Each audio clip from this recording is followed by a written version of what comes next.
space-nya ada, segmennya ada, dan pemasoknya ada. Kalau itu semuanya udah ada, ya pantaskan diri kita untuk menjadi pengelola yang lebih besar dari sekedar pengelola tambal ban atau ganti ban atau tambah angin.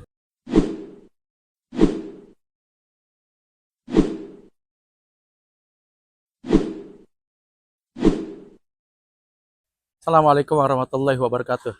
Bismillah. Sore hari ini kita ungkap pertanyaan dari Pak Dedi. Kurang lebih adanya di Cisauk. Cisauk itu masuk kabupaten atau kota Tangerang ya, saya lupa. Kabupaten kali ya, Kabupaten Tangerang ya.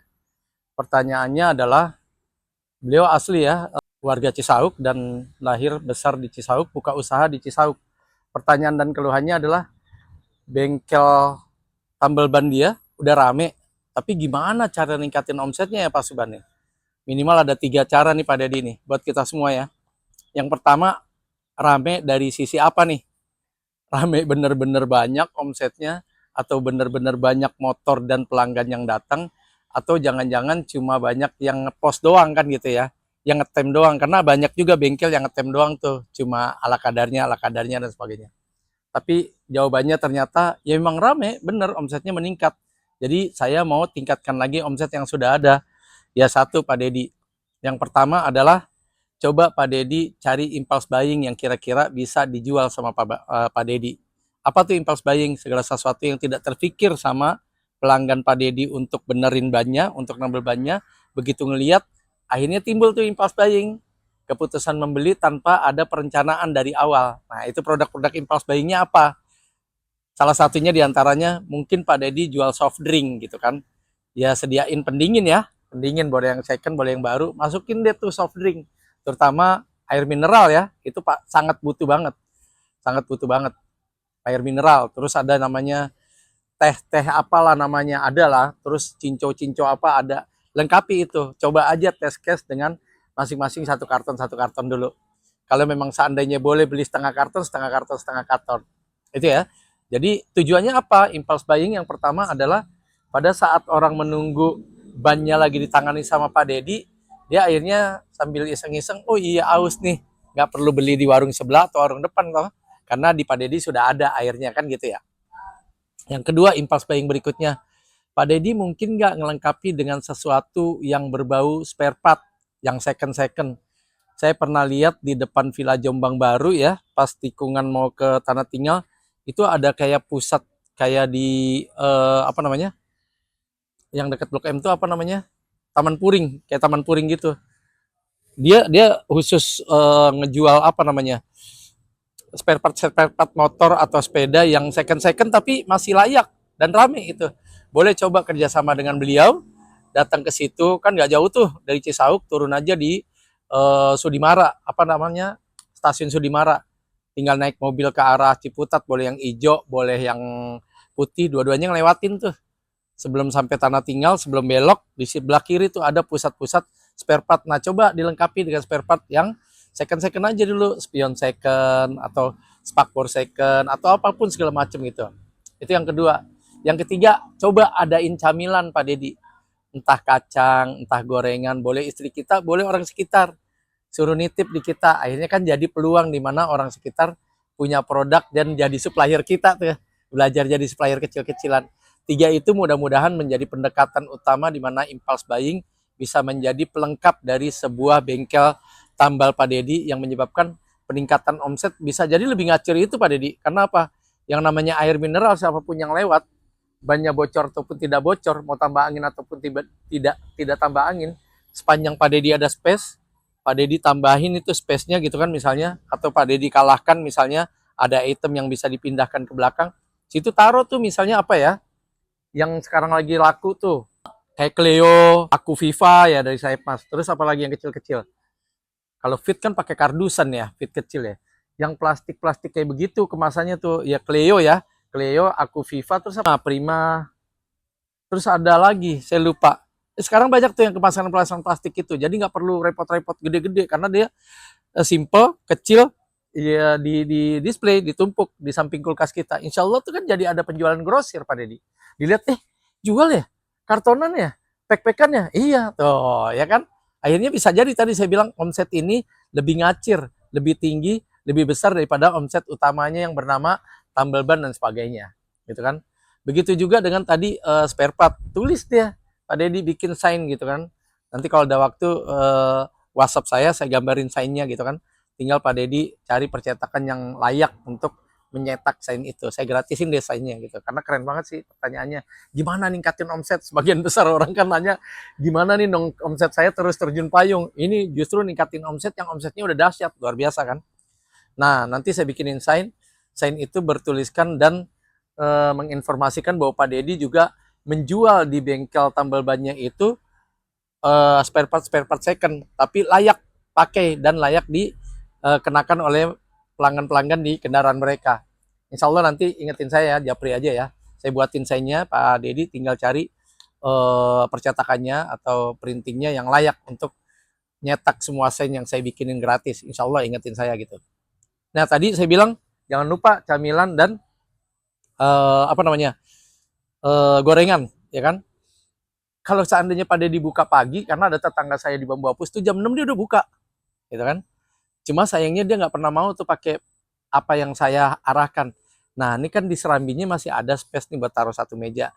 Bikin deh tuh nasi sarapan 10.000 yang isinya nugget lah, telur suwir-suwir sama nasi, kan rame tuh, ya kan? Kalau kita bikin 20-30 box, udah berapa tuh kali 10.000, kan gitu ya? Kurang lebih itu Pak Dedi. Mudah-mudahan itu jadi inspirasi kita bersama bahwa bengkel atau tambal ban boleh gak jual snack? Ya boleh lah. Boleh gak jual gorengan? Boleh lah. Boleh gak tiba-tiba jadi agen mineral water? Boleh lah gitu. Ya kan? Kalau mineral kardusan ya, jadi kita agak susah. Aquiviva, Prima sama ini. Ada lagi sih merek satu lagi. Pokoknya mereka unik tuh. Pakai plastik kemasannya nggak pakai kardus. Nah itu layak tuh di depan Pak Dedi. Nggak usah banyak-banyak, mungkin 5-5 dulu masing-masing brand. Insya Allah kan ngangkat Pak Dedi, jual kardusan atau kartonan, harga karton ya, walaupun kemasan per kartonnya dalam bentuk packing plastik kan gitu ya. Jadi jangan pernah takut untuk nabrak pakem. Pakem kita adalah ban, motor, tambel, terus apa lagi, ganti ban baru, ganti ban bekas, kita tabrak dengan konsep yang orang lain nggak mungkin melakukannya atau ragu-ragu. Kok bisa tambal ban jual gorengan? Kok bisa jual kacang kulit? Kok bisa jual mineral water mineral, dan sebagainya gitu kan? Ya bisa, karena space-nya ada dan memungkinkan. Dan segmen pasarnya, kata Pak Dedi kan rame tuh. Selalu rame minimal ada 30 sampai, pernah malah sampai 50 katanya dari jam 6 pagi. Masya Allah. Kalau seandainya satu orang bocor, misalnya bocor halus aja misalnya 10.000, Masya Allah, di 500.000 tuh. Kalau semuanya bocor, kalau seandainya tambal ban, Masya Allah, bayang dong. Dengan harapan impulse buying tadi tuh, gorengan, mineral water atau water mineral, spare part, bisa bersaing dengan omset utama yang bernama tambal ban atau tambah angin. Dan ya ke depan insya Allah kalau seandainya Pak Dedi mungkin untuk nabungin itu, kanan kirinya bisa disewa tuh. Bisa buat divisi yang namanya tadi tuh camilan dan aneka mineral water atau water mineralnya pindah ke sebelah. Di sini diramein tuh dengan aneka spare partnya, dengan aneka bannya, dengan ya mungkin bisa bersaing dan menjadi kompetitor. Ada kan ya yang pakai franchise, dan saya nggak perlu sebut brand ya. Ada ini ban lah, itu ban, bisa kayak gitu, sangat bisa. Nanti sekali waktu saya main deh, saya janjikan bagaimana caranya untuk bisa sekelas dengan mereka, karena omsetnya udah menarik gitu kan. Tinggal dikembangkan, dipoles dan ditingkatkan agar yang tadinya tradisional menjadi modern, agar yang tadinya seolah-olah tidak berani berkompetisi dengan kemitraan yang sudah keren-keren tuh, inian ban, ituan ban, anuan ban, apa segala macam, kita harus jadi kompetitor mereka gitu Pak Dedi kurang lebih.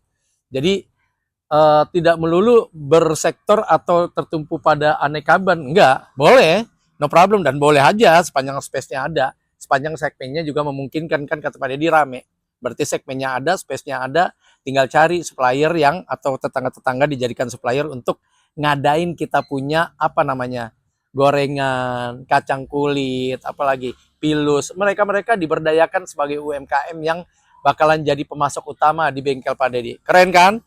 Ada peluang baru kan, padat karya kan. Akhirnya tadinya Pak Dedi doang usaha, sekarang tetangga punya usaha dalam bentuk memasok atau jadi supplier camilan dan gorengan ke bengkel Pak Dedi. Masya Allah, keren. Kurang lebih itu.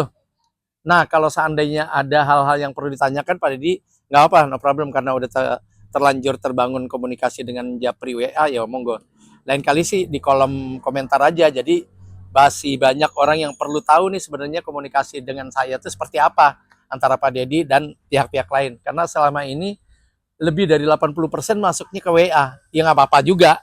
Walaupun sebenarnya harapan kita adalah ke kolom komentar. Kenapa? Karena kalau kolom komentar bisa banyak orang menyaksikan dan bisa orang dapat informasi antara Anda dengan kami, antara saya dengan Anda gitu kan. Jadi mereka tahu komunikasi apa yang dibangun Subhan di kolom komentarnya bersama UMKM, bersama kemitraan, franchise, pedagang, retailer atau apapun juga. Jadi komunikasi yang seolah-olah searah dengan kita berdua sebenarnya jadi konsumsi publik yang lebih luas. Itu tujuan saya selalu bilang kepada kita semua menyeru, yuk isi kolom komentar gitu. Tapi no problem deh, udah terlanjur banyak ke WhatsApp, nggak apa-apa insya Allah. Cuma kerepotannya, khawatir saya nggak sempet bukain satu-satu. Kayak kemarin ada, udah kelewat banget, ternyata udah hampir 2 minggu, 3 minggu gitu. Pak, ini saingan UMKM, wah udah tayang saya bilang. Tapi saya baru baca, udah ya, udah tayang.